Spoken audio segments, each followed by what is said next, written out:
Another issue that highlighted the incompetency of Joe Biden was hurricane relief and FEMA's reaction, right? Yeah. And Joe Biden was in charge, but Kamala Harris was running, and there was there was an avoidance of wanting to talk about how significant the impact is on so many communities based on two hurricanes. Now, according to the Daily Wire, this is a staggering story.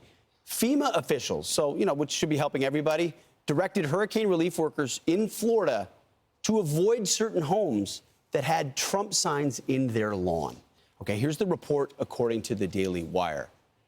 A FEMA supervisor told workers in a message to avoid homes advertising Trump as they canvassed Lake Placid, Florida, to identify residents who could qualify for federal aid.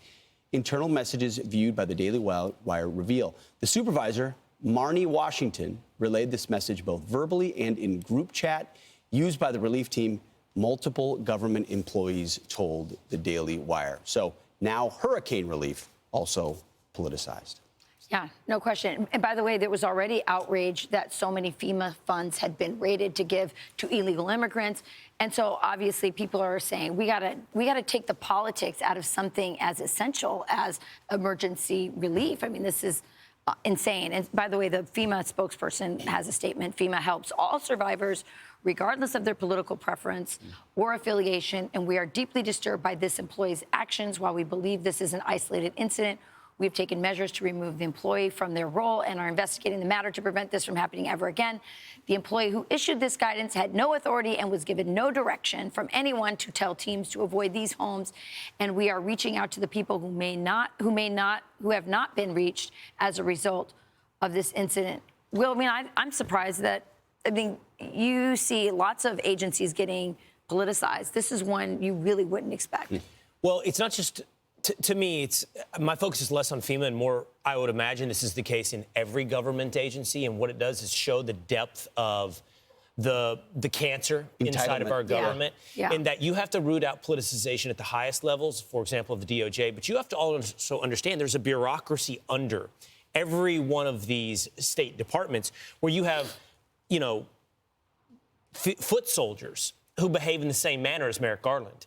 Right. And in order to really reform the bureaucracy, I actually think you are going to need, like Elon Musk walking through the lobbies of Washington, D.C. with a sink in his hands. He's going to have to sit there with the Department of Government Efficiency and cut it down to the size you could drown it in a bathtub. Otherwise, this is where we are now.